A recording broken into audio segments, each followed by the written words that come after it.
नमस्कार, स्वागत है आपका हमारे चैनल हिस्टोरिकल टेल्स में। आज हम आपको अपनी कहानी में गांधारी के बारे में बताएंगे। गांधारी जो महाभारत का एक प्रमुख पात्र थी, वे महाराजा धृतराष्ट्र की पत्नी और दुर्योधन समेत सभी कौरवों की माता थी। गांधारी गांधार देश के राजा सुबल की बेटी थी। वे गांधार देश की राजकुमारी थी। वे अपनी सुंदरता और बुद्धिमानी के लिए जानी जाती थी। गांधार आज के अफ़गानिस्तान का हिस्सा है, जिसे आज कंधार कहा जाता है। गांधारी के लिए जब हस्तिनापुर से धृतराष्ट्र के विवाह का प्रस्ताव आया तो उन्होंने इसे अपना भाग्य समझकर स्वीकार कर लिया। जबकि वे जानती थी कि धृतराष्ट्र जन्म से अंधे हैं, फिर भी उन्होंने विवाह प्रस्ताव को स्वीकार किया। विवाह वाले दिन आँखों पर पट्टी बांध ली। अपनी स्वेच्छा से उन्होंने अपनी आंखों पर पट्टी बांधी और जब धृतराष्ट्र को इस बात का पता चला तो वे गांधारी से बिल्कुल भी प्रभावित नहीं हुए, बल्कि क्रोधित हो गए। उन्होंने इसे अपने ऊपर दया और कमजोरी का प्रतीक माना, खुद को अपमानित महसूस किया। फिर धृतराष्ट्र ने गांधारी को मन से अस्वीकार कर दिया, जिससे गांधारी बिल्कुल भी विचलित नहीं हुई, बल्कि विवाह के बाद की हर चुनौती को उन्होंने स्वीकार किया।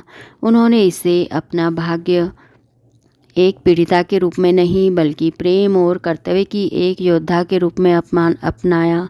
गांधारी का संकल्प अड़िग था, ये दिखाते हुए कि सच्ची शक्ति अपने सिद्धांतों के प्रति अड़िग रहने में है, चाहे अस्वीकार का सामना ही क्यों न करना पड़े। अस्वीकृत होने के बाद भी गांधारी ने धृतराष्ट्र की पत्नी के रूप में अपनी भूमिका पूरी तरह से निभाई। उन्होंने चुपचाप धृतराष्ट्र का साथ दिया और मार्गदर्शन भी दिया। उनकी शक्ति और बुद्धिमत्ता अतुलनीय थी, जिससे उन्हें सबसे सम्मान और प्रशंसा भी मिली। गांधारी की कहानी हमें यह सिखाती है कि सच्चा प्रेम इस बात में नहीं कि आपको क्या मिलता है, बल्कि इस बात में है कि आप दूसरों को क्या देते हैं। कई साल बीत गए और धृतराष्ट्र को गांधारी के बलिदान का एहसास होने लगा। उन्होंने देखा कि प्रारंभिक अस्वीकृति के बावजूद गांधारी उनके प्रति वफादार और समर्पित रही थी। उनकी मौन शक्ति एक दर्पण बन गई, जो धृतराष्ट्र की अपनी खामियों को प्रतिबिंबित कर रही थी। उनके बीच समय की कसौटी पर खरा उतरा बंधन मजबूत हो गया और धृतराष्ट्र ने उस पत्नी को सम्मान और कद्र करना शुरू कर दिया, जिसे उन्होंने कभी अस्वीकार कर दिया था। गांधारी का जीवन आंतरिक शक्ति और निस्वार्थ प्रेम की शक्ति का प्रतीक था। उनकी कहानी हमें यह सिखाती है कि अस्वीकृति और कठिनाइयों का सामना करते हुए भी हमें अपने मूल्यों के प्रति अड़िग रहना चाहिए। उन्होंने अपने दर्द को अपनी शक्ति में बदल दिया और अपने मौन को बुद्धि में। गांधारी की यात्रा हमें यह सिखाती है कि सच्ची महानता उस चीज़ में नहीं कि आपको क्या प्राप्त होता है, बल्कि उस चीज़ में है कि आप दूसरों को क्या देते हैं। गांधारी ने महर्षि वेदव्यास से पुत्रवती होने का वरदान प्राप्त किया था।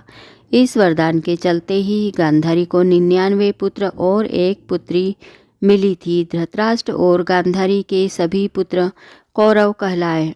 उन्होंने अपने सभी पुत्रों को धर्म का मार्ग अपनाने की सलाह दी, लेकिन वे उनके अहंकार को नियंत्रित नहीं कर सकी, जिससे महाभारत का विनाशकारी युद्ध हुआ।